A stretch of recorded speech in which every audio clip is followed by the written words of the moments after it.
ये देश गौतम बुद्ध के आदर्शों पर चलेगा, ये देश अहिंसा के आदर्शों पर चलेगा। आप गोडसे को पूजने वाले लोग हो, इसीलिए देश के अंदर माहौल खराब हो रहा है। आप दिन रात औरंगजेब औरंगजेब औरंगजेब औरंगजेब, जनता कह रही है कट गई जेब, कट गई जेब, कट गई जेब, लोगों की जेब कट रही है। आप औरंगजेब औरंगजेब औरंगजेब चिल्ला रहे हैं। आप अमेरिका चले जाते हैं, लंदन चले जाते हैं, आप पूरी दुनिया घूम लेते हैं, आप कतर हो आते हैं, आप दुबई हो आते हैं, कतर के शेखों को गले भी लगाते हैं। जैसे कुंभ के मेले में बिछड़े हुए भाई हैं, इस तरीके से कतर के शेखों को आप गले लगाते हैं। ऐसे ही गले आप मणिपुर के भाइयों को भी लगाइए, मणिपुर के लोगों को भी लगाइए। मणिपुर का बजट ऐसे समय में आ रहा है जब अमीर और गरीब के बीच की खाई इतनी बढ़ गई है जितना 100 साल पहले थी। और मां शब्द से इनको बहुत प्यार है। मां से मटन इनको याद रहता है, मां से मछली याद रहती है इनको, मां से मुगल याद रहता है, मां से मुसलमान याद रहता है, लेकिन मां से मोदी को मां से मणिपुर याद नहीं रहता। मान्यवर, 2 साल का वक्त हो गया, मणिपुर जल रहा है। देश के केंद्रीय मंत्री का घर जलाया गया, राज्य के पीडब्ल्यूडी मंत्री का घर जलाया गया, राज्य के कंज्यूमर अफेयर्स मिनिस्टर का घर जलाया गया, कई विधायकों के घर जलाए गए। लेकिन बावजूद इसके भारत के प्रधानमंत्री को एक दिन का भी वक्त नहीं मिला 2 साल के अंदर कि वो मणिपुर जा सके अपनी संवेदना जताने के लिए, वहां के लोगों के साथ खड़े हो सके। इस बात की उनको फुर्सत नहीं मिली।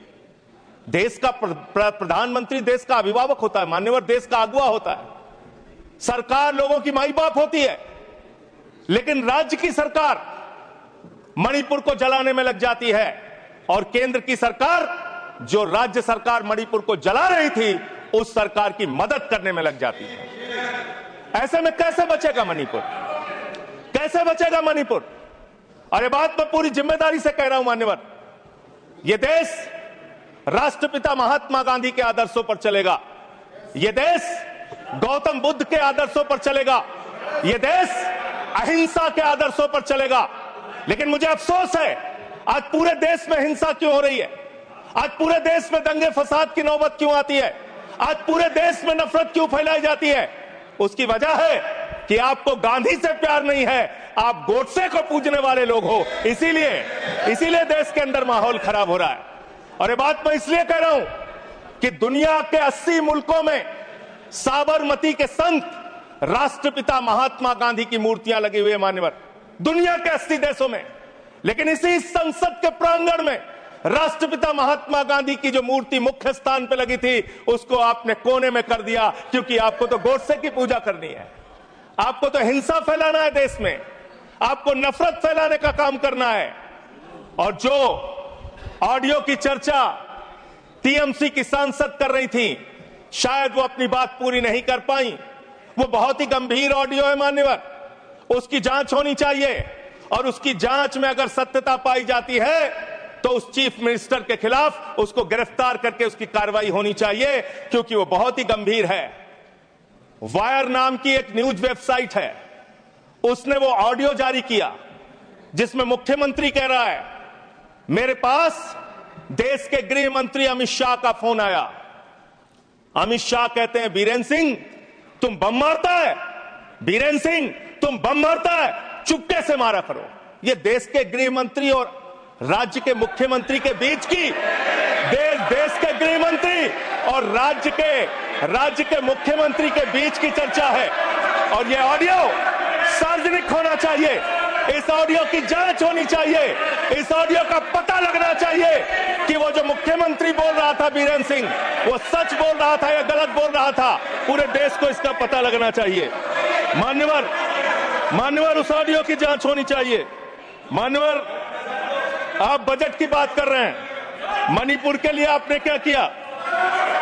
मान्यवर, राज्य सरकार को, केंद्र सरकार की जो राज्य सरकार को, मैं माननीय सदस्य, आपने जो कुछ भी कहा है उसे ऑथेंटिकेट करिएगा। ये ऑडियो सार्वजनिक है सर, ये ऑडियो सार्वजनिक है, इसको दिखा देंगे। सर, आपने ऐसा राज्य जो आज बदहाली में है, जहां पे लगभग 300 लोगों की जान जा चुकी है, 60,000 लोग बेघर हो चुके हैं, उस राज्य में जहां पे 5,000 घर जलाए गए लोगों को, उस राज्य में जहां पर 386 धार्मिक स्थान, जिसमें मंदिर है, चर्च है, मस्जिद है, तमाम धार्मिक स्थानों को जलाने का काम किया गया। आज उस राज्य को मदद देने की बात आती है जब जो राज्य बाढ़ से प्रभावित रहा, जहां 18,000 लोग बाढ़ से प्रभावित हुए, 24,000 घर बाढ़ में बुरी तरीके से तहस नहस हो गए, 1.88 लाख लोग उस पूरे बाढ़ में उसकी चपेट में आए।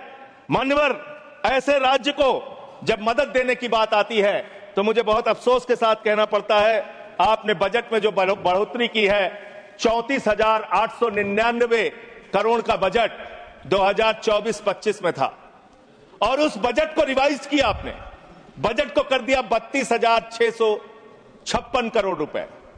और फिर उसी बजट को जब आप 25-26 में लेके आ रहे हैं तो मात्र 5.5% आपने बढ़ाया और उसको करके 35,103 करोड़ रुपए का बजट आपने किया। यह आपके मणिपुर के प्रति आपकी धारणा है, आपकी योजना है।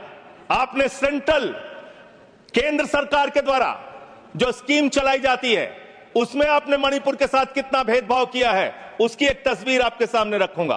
प्रधानमंत्री आवास योजना में 72% पैसा आपने कटौती किया, आयुष्मान भारत योजना में 78% पैसा आपने कटौती किया, ओबीसी स्कॉलरशिप में 58% पैसा आपने कटौती किया, राष्ट्रीय ग्राम स्वराज अभियान में 42% पैसा आपने कटौती किया, प्रधानमंत्री गरीब कल्याण अन्न योजना में 60% पैसा आपने कटौती किया, राष्ट्रीय कृषि विकास योजना में 20% पैसा आपने कटौती किया, बेटी बचाओ बेटी पढ़ाओ अभियान में उस राज्य के अंदर जहां पे महिलाओं के साथ रेप की घटनाएं हुई, बलात्कार की घटनाएं हुई, उस राज्य के अंदर जहां एक कारगिल योद्धा की पत्नी को निवस्त करके घुमाया गया, उस राज्य में बेटी बचाओ बेटी पढ़ाओ के नाम पे आपने 49% बजट में कटौती करने का काम किया।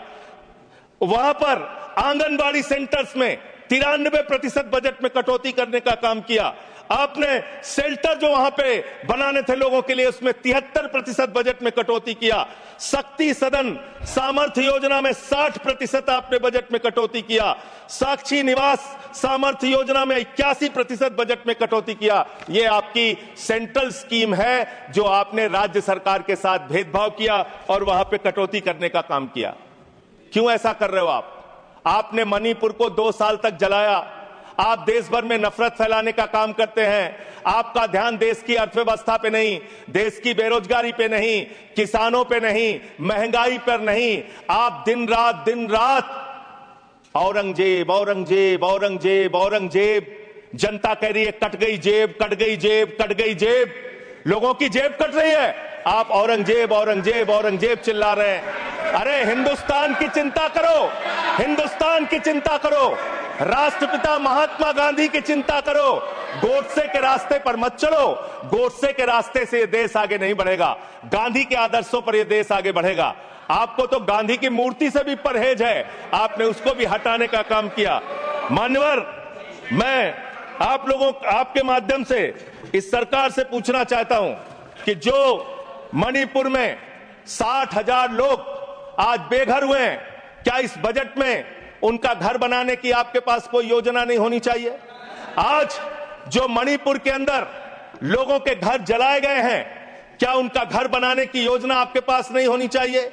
आपने बजट में कोई प्रावधान उनके लिए नहीं रखा, आपने कोई चिंता मणिपुर के लोगों के लिए नहीं की। 2 समुदायों के बीच में अगर झगड़ा हो रहा था तो राज्य के मुख्यमंत्री को, देश के प्रधानमंत्री को उनके बीच सामंजस्य पैदा हो, उनके बीच एकता भाईचारा पैदा हो, इसलिए उस राज्य में शांति की स्थापना के लिए काम करना था, लेकिन आपने वो काम नहीं किया। 2 साल तक सारा विपक्ष चिल्लाता रहा मणिपुर के मुख्यमंत्री को हटाओ, मणिपुर के मुख्यमंत्री को हटाओ, लेकिन आपने मणिपुर के मुख्यमंत्री को नहीं हटाया। आप राष्ट्रपति शासन तब लगा रहे हैं जब वो ऑडियो बाहर आता है, जब उस ऑडियो का संज्ञान लिया जाता है, जब ये चर्चा होने लगती है कि अगर इस ऑडियो की असलियत खुल गई तो न सिर्फ राज्य सरकार के मुख्यमंत्री की बल्कि केंद्र के बड़े बड़े नेताओं की भी कलई देश के सामने खुल जाएगी। इसलिए मान्यवर, मैं आपके माध्यम से इतना ही इस सरकार से कहना चाहता हूं कि आप कृपा करके इस देश का माहौल खराब करने की कोशिश मत कीजिए। मणिपुर की चिंता कीजिए, मणिपुर में कैसे लोकतंत्र की बहाली हो इस बात की चिंता कीजिए। आपने राष्ट्रपति शासन लगा दिया, यह बहुत दुर्भाग्यपूर्ण है मान्यवर कि मणिपुर का बजट पार्लियामेंट में चर्चा हो रही है।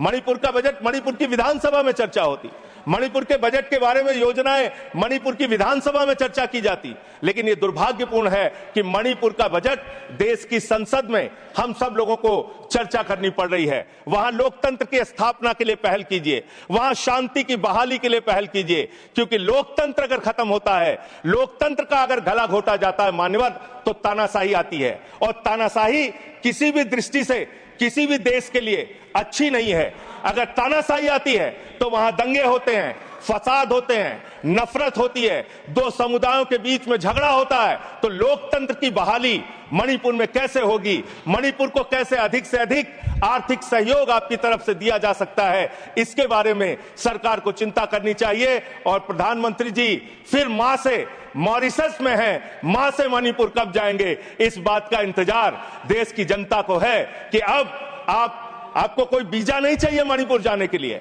आप अमेरिका चले जाते हैं, लंदन चले जाते हैं, आप पूरी दुनिया घूम लेते हैं, आप कतर हो आते हैं, आप दुबई हो आते हैं, कतर के शेखों को गले भी लगाते हैं, जैसे कुंभ के मेले में बिछड़े हुए भाई हैं, इस तरीके से कतर के शेखों को आप गले लगाते हैं। ऐसे ही गले आप मणिपुर के भाइयों को भी लगाइए, मणिपुर के लोगों को भी लगाइए, उनको भी अपना सहारा दीजिए। आप देश के प्रधानमंत्री हैं, देश के अभिभावक हैं, और इस सरकार से मैं अंत में फिर से यही कहूंगा आपके माध्यम से कि मणिपुर की चिंता करो और देश में माहौल खराब करने के काम बंद कर दो। नफरत फैलाने से देश आगे नहीं बढ़ेगा। मोहब्बत की बुनियाद पर हिंदुस्तान आगे बढ़ेगा, नफरत की बुनियाद पर हिंदुस्तान आगे नहीं बढ़ेगा। बहुत बहुत धन्यवाद माननीय। Thank you.